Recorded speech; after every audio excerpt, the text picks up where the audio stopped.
നിങ്ങൾ സ്വർണം നഷ്ടപ്പെട്ടിട്ടുണ്ട്. ഈ സ്വർണം നഷ്ടപ്പെട്ട് അല്ലെങ്കിൽ കട്ടുകൊണ്ട് പോയി ഉണ്ണികൃഷ്ണൻ പോറ്റി എന്ന് പറയുന്ന ആള് ബന്ധപ്പെട്ട എല്ലാവരും ചോദിക്കണം. അങ്ങനെയാണെങ്കിൽ ഈ പറഞ്ഞ സോണിയാഗാന്ധി എന്ന് ജനിച്ച കാലം മുതൽ നടന്ന സ്ഥലം മുഴുവൻ ജനിച്ച കാലം തുടങ്ങിയതല്ല. ഈ പറഞ്ഞ പറയുന്നതിന് എന്തെങ്കിലും ലോജിക്ക് വേണ്ടി ഭരണകാലത്ത് സ്വർണം മോഷണം പോയ കാലഘട്ടം മുതലുള്ള കാര്യം ആരാണ് ഇവിടെ ഭരിക്കുന്നത്? സോണിയാഗാന്ധി കണ്ട ഡേറ്റ് എന്ന് പറ. സോണിയാഗാന്ധി കണ്ട ഡേറ്റ് ആണോ വിഷയം? അന്വേഷിക്കട്ടെ. ഇവിടെ അറസ്റ്റിലായി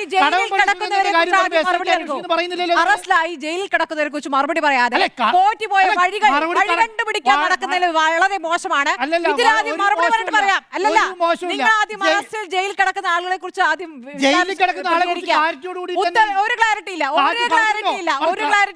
ക്ലാരിറ്റി വരട്ടെ എന്നാണ് പ്രശ്നമല്ല.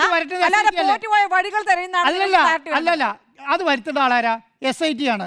SIT വരുന്നത് വരെ, ചാർജ് ഷീറ്റ് ഫയൽ ചെയ്യുന്നത് വരെ ഈ പത്മകുമാറിനെതിരെ നടപടി ഉണ്ടാവില്ല. അല്ല, ഒരു മിനിറ്റ് പറയട്ടെ. അല്ല, പത്മകുമാറിനെതിരെ നടപടി ഉണ്ടാവില്ല.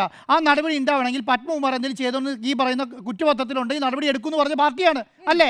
പക്ഷേ എന്താണെന്നറിയോ, ഒരക്ഷരം പോലും. എന്തിനാണ് 2 പ്രാവശ്യം പറഞ്ഞ സോണിയാഗാന്ധിനെ കണ്ടതിന് മറുപടിയില്ല? എന്തിനാണ് അടൂർ പ്രകാശ് കൂട്ടിക്കൊണ്ട് പോയതിന് മറുപടിയില്ല? എന്ത് ഗിഫ്റ്റാണ് കൊടുത്തതിന് മറുപടിയില്ല? ഇത് 2019 ശേഷമാണോ ഈ സോണിയാഗാന്ധിനെ കണ്ടതിന് മറുപടിയില്ല? 2019 കണ്ടതിന് ശേഷമാണ്. കാരണം 2019 ശേഷമാണ് അടൂർ പ്രകാശ് MP ആയത് അല്ലേ? എനിക്ക് 2019 പോറ്റി അറിയുന്നത് പറഞ്ഞിട്ട്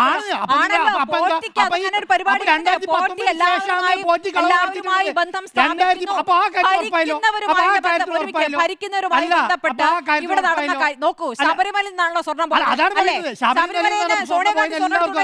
ശബരിമലയിൽ നിന്നാണ് എല്ലാവർക്കും പോയെന്ന് അറിയാം. 2019 ശേഷം സോണിയാഗാന്ധിനെ കണ്ടത് ഉറപ്പായല്ലോ.